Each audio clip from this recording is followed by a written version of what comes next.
One of the most shocking events in American history took place on the 14th of April, 1865, when President Abraham Lincoln was watching a play at Ford's Theatre in Washington.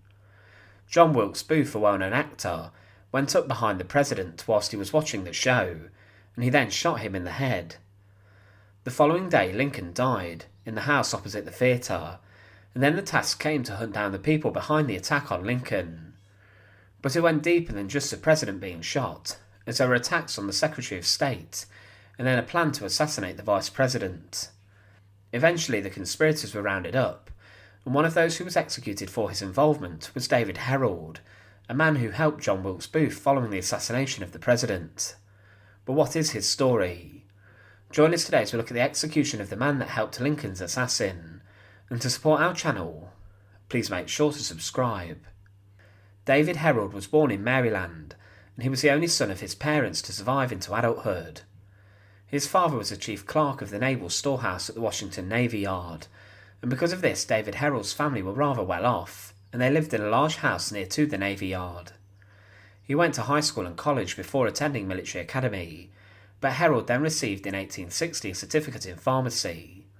He worked as a pharmacist assistant and then as a clerk for a doctor, and in his spare time he hunted with his friends. But he had become friends with John Surratt, who was planning to kidnap Lincoln.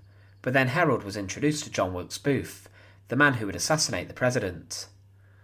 But then David Herold joined the plot to kidnap Lincoln, which later transformed into the plot to kill him, along with Vice President Andrew Johnson and Secretary of State William H. Seward, to further the Confederate cause. But on the evening of the 14th of April 1865, David Herold took Lewis Powell to Seward's home, and whilst Powell was inside Seward's house, he seriously wounded the Secretary of State, and also wounded other members of his household. Following the attack, Herold, who was meant to help Powell, bolted and escaped and left Powell to fend for himself, riding off on his horse. But then he met with John Wilkes Booth outside of Washington, and they picked up weapons they had stored at Mary Surratt's boarding house. But John Wilkes Booth rode on to Ford's Theatre, and he then assassinated and shot Lincoln. On his escape, Booth jumped onto the stage of the theatre following the attack, and some believed he had broken his leg on the landing. But then Booth went across to Maryland, and he met Herold there. They got their weapons from a saloon they had stored at earlier, and they then went to the house of Dr. Samuel Mudd, who set Booth's injured leg. The doctor allowed the pair to rest at his home for a few hours. They then went to meet with Samuel Cox, who refused the pair entry into the house. Herold and Booth hid in the bush and woods behind his house, and the pair were given food and drink to bide their time. However, they were nearly caught by the Union. Herold then slaughtered the horses they had ridden, and the pair were now being hunted. They threatened the farmer and forced him outside whilst they slept in the bedrooms of the family. However, they then left the next morning and asked to stay in another farm, the next day, owned by Richard Henry Garrett. He did not know the pair were involved in the conspiracy to assassinate the president, and he did not know Wilkes Booth was the assassin. However, on the 26th of April 1865, the pair were trapped and encircled by Union soldiers. David Herold surrendered to them, but Wilkes Booth refused, and he was shot by a sergeant through a barn wall, and he died hours later.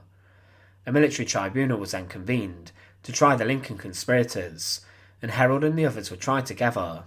The defence offered little in the way of reasons why he got involved, but they said that David was feeble-minded and was manipulated by Booth.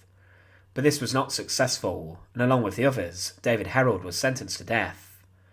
Construction of the gallows for the hanging of the conspirators began on the 5th of July, after the execution order had been given. It was made in the south part of the Arsenal courtyard, and was 12 feet high and 20 feet wide in its size. The nooses were made, and the nooses were tested and they held out, and soldiers were then forced to dig the graves. At noon on the 6th of July, David Herold was told he would be hanged the next day.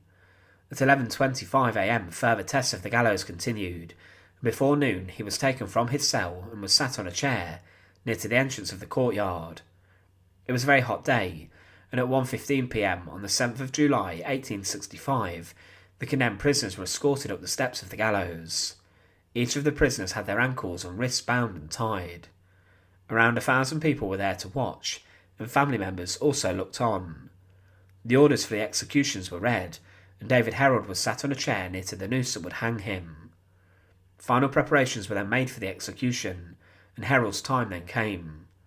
The noose was then secured around his neck, and then once all checks were made, the trapdoors were released, and Herold was left there hanging. But the drop did not snap his neck, and instead Herold struggled for 5 minutes, slowly strangling to death, kicking away as life slipped away from him. His remains were later disinterred, and will later rest in the Congressional Cemetery next to the grave of his father. David Herold was a prominent member of the Lincoln conspiracy, and he was a man who was trusted to help the main assassin and to help him escape. However, Herold was sentenced to death for his involvement, and he was executed along with the other conspirators. Thanks for watching. To support our channel, please make sure to subscribe, and once again, thank you so much for watching.